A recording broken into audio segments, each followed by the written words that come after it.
Be ready. 5 seconds. Start. Mr. Vice Chairman, sir, as a basic human need, shelter comes next only to food and clothing. Even the early man discovered caves to seek shelter against the vagaries of nature. Today, with rising population, many of the developing countries have to cope with and suffer malnutrition, disease, illiteracy and hunger. Yet it is the housing problem which seems to be the most intractable one. About one fourth of the world's population is either houseless or lives in abysmally poor and unhealthy environment. In India, sir, according to the 1981 census, 2 lakh urban households and another 4 lakh rural households have been without shelter. Taking into account the overcrowding and the awful congestion and the need to replace the kacha houses and repair the degraded and dilapidated ones, the actual housing deficit is to the tune of 60 lakh in urban areas and 190 lakhs in rural areas. This deficit of housing is expected to rise to 40 millions by the year 2000 AD.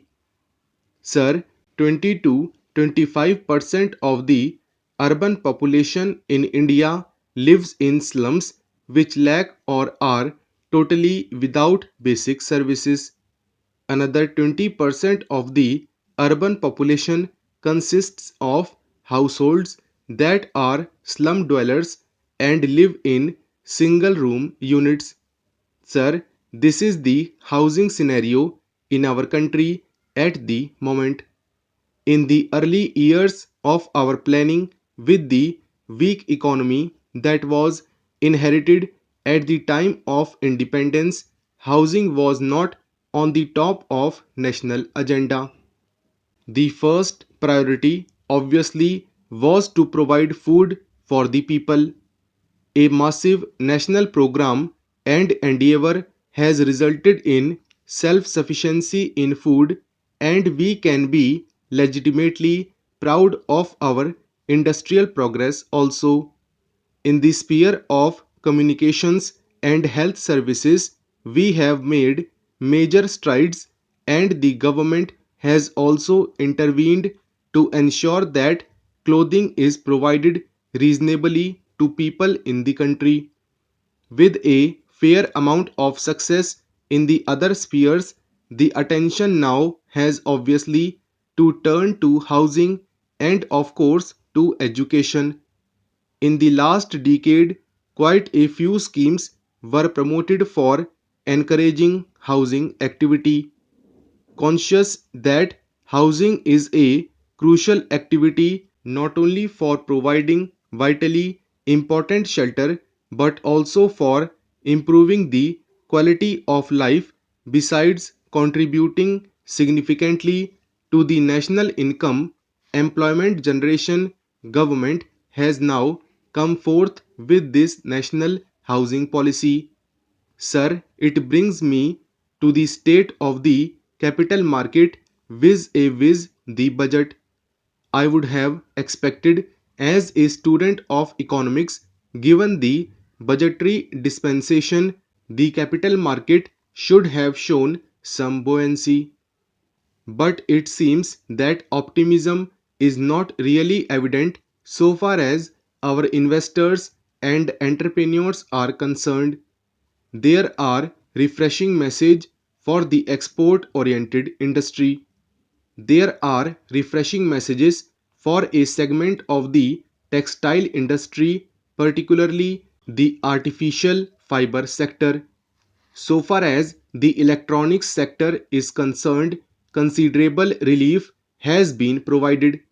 Some is tire for cement and for those who are involved in the production of electrical equipments. Yet the share market through these industries has not shown buoyancy. In addition, the venture capital fund setup has been revision of a better kind. Still further, the tax exemption has been provided to the dividend income by additional rupees 1000. But all these cumulatively should have added optimism so far as the capital market is concerned. Maybe what somebody called the investors or industrialists are characterized by the Oliver Twist syndrome. Fortunately for history, let it be recorded Oliver Twist needed money.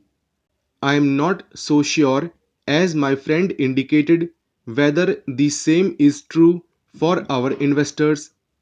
At least all investors or industrialists need to shake off an element of excessive greed. Several things are good, but it is not making them happy. Something which is not there, or the lines which are there, could be a lot more, perhaps will make them happy. This is a part of human expectation, but from the macroeconomic point of view, one would have thought that what they have got, they should be grateful for in their own interest, if not the interest of the economy. There is a fear that there could be bearish conspiracy and manipulation of the stock market situation. Financial writers have written about it. If this is true, then the finance ministry should look into it. What is ailing the stock market or the capital market?